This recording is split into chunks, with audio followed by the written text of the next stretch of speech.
Hey guys, and welcome to this channel's debut video, which is all kinds of exciting, but for today I wanted to dive into reimagining what the starters for Sword and Shield could have been.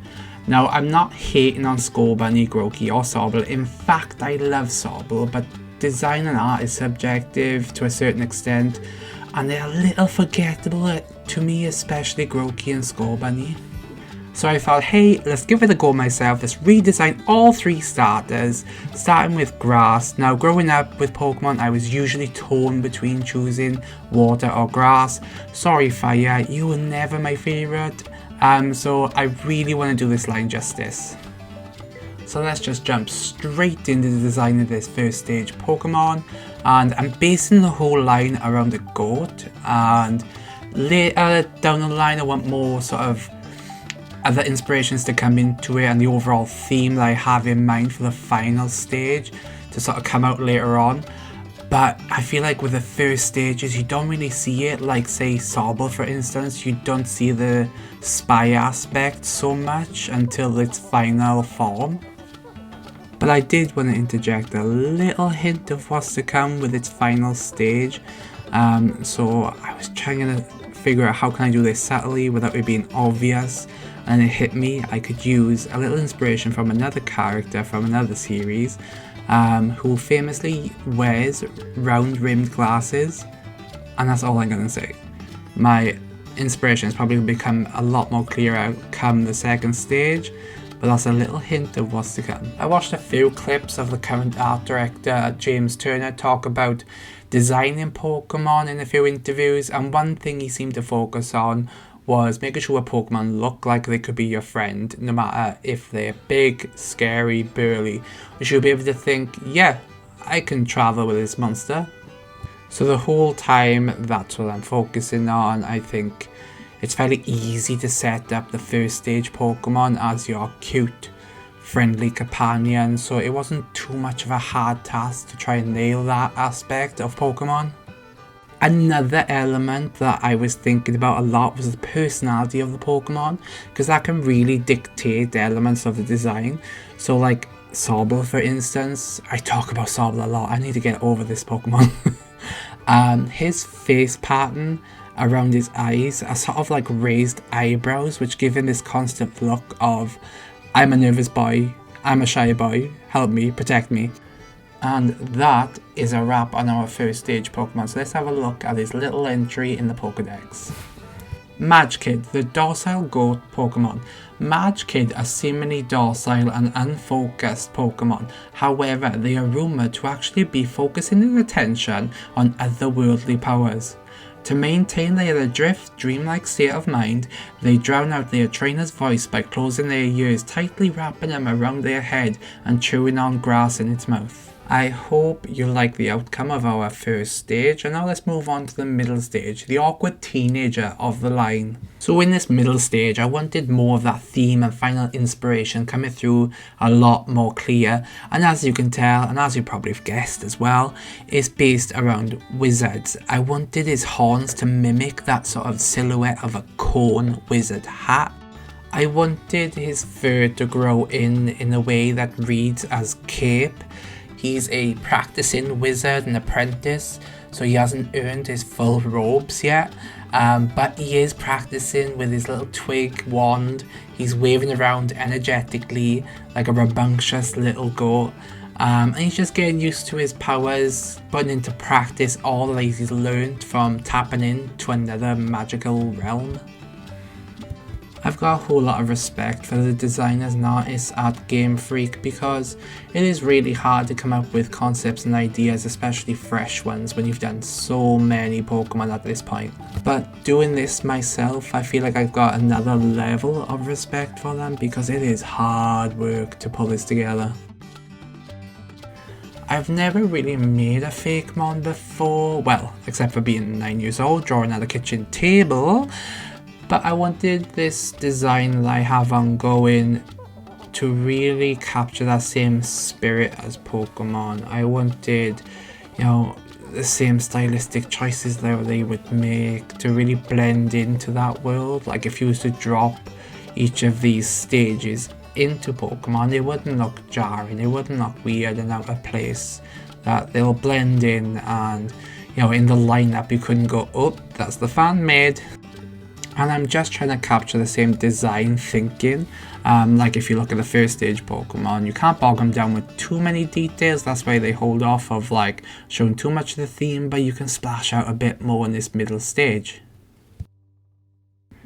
And that is another one finished up, guys. Let's add him into the Pokedex. We have Go Apprentice, the learning Pokemon. Go Apprentice has become a lot more present and grounds itself more in this realm as it grows to understand its powers. With its newfound grasp on our realm, it's become more excitable, using a branch to draw out its abilities and wave it as if it's casting a spell, which has made it historically popular amongst occult groups in the past, along with its rumoured link to a magical realm. And finally, the last stage, the big finale. This is where the theme and the idea really comes to the forefront. I was so excited about this stage. This beast is going to be based on a very specific goat called a Mako. Am I saying that right? I have no idea. But I mean, look at this thing. It's a Pokemon in real life, like really. I don't need to do anything to this design. Just slap it straight into Pokemon. This is a Pokemon. It's glorious. But if you look at those long twisted horns, I just thought those are perfect for that wizard hat idea again. Really exaggerate it, get that sort of like pointed shape together. And the same with the ears. I really wanted the ears to play a part in the silhouette of that, and I sort of stretched them out, made them look like the brim of the hat. When I was first thinking about the initial designs for each stage, the one that was most clear and came to mind immediately was the final stage. And when I talked about my sort of inspiration and the running theme that I wanted throughout the design, being a wizard, it wasn't just any wizard, it was the big bad of Celtic mythology himself, Merlin. And he is deeply rooted in British legends. There's so many legends surrounding Merlin. Obviously the one that stands out most is the legend of King Arthur, and I just love the idea of this British region really deeply rooted in mythology and 12th century Britain. Give me some more elements of the past in that sort of fantasy, like play up the fantasy element of it a bit more perhaps. And I just straight up love Merlin. The lore, the legends, the mythology, the BBC show that ended poorly where he ended up as basically a wandering homeless guy forever and ever. Don't watch those last episodes, it was really disappointing. I should probably put a spoiler alert there, but it's been 10 years. If you're not going to watch it now, you're never going to watch it. Anywho, back to the design of this last stage. I really wanted to extend that beard down to the ground and flare it out almost as if it's the robe itself, but accentuate that height that I feel like wizards have. They feel very tall and regal, so I wanted that to really lead the eye like straight up and down.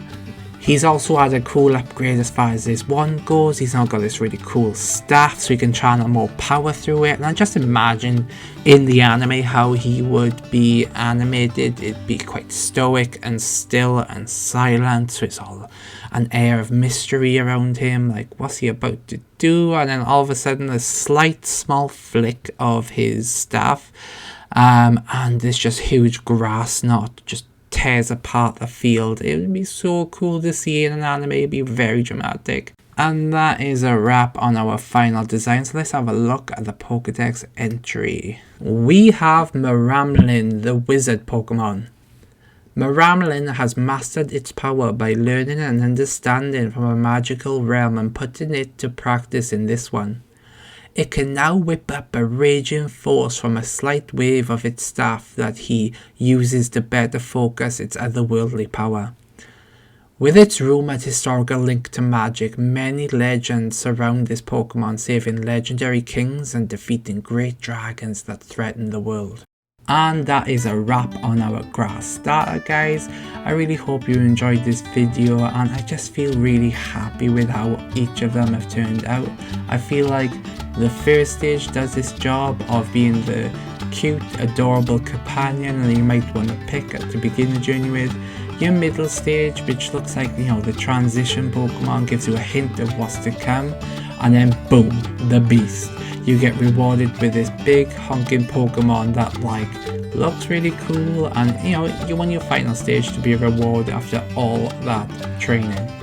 I'm currently working on the water starter Pokemon line now, and you've probably got a little hint of the running theme between the three. So I'd really appreciate, this video was a lot of hard work, if you could just give it a quick little like. Be tempted to subscribe, I ain't gonna push it, do what you want, but I'd really appreciate it if you did. And look out for the next video. Thanks.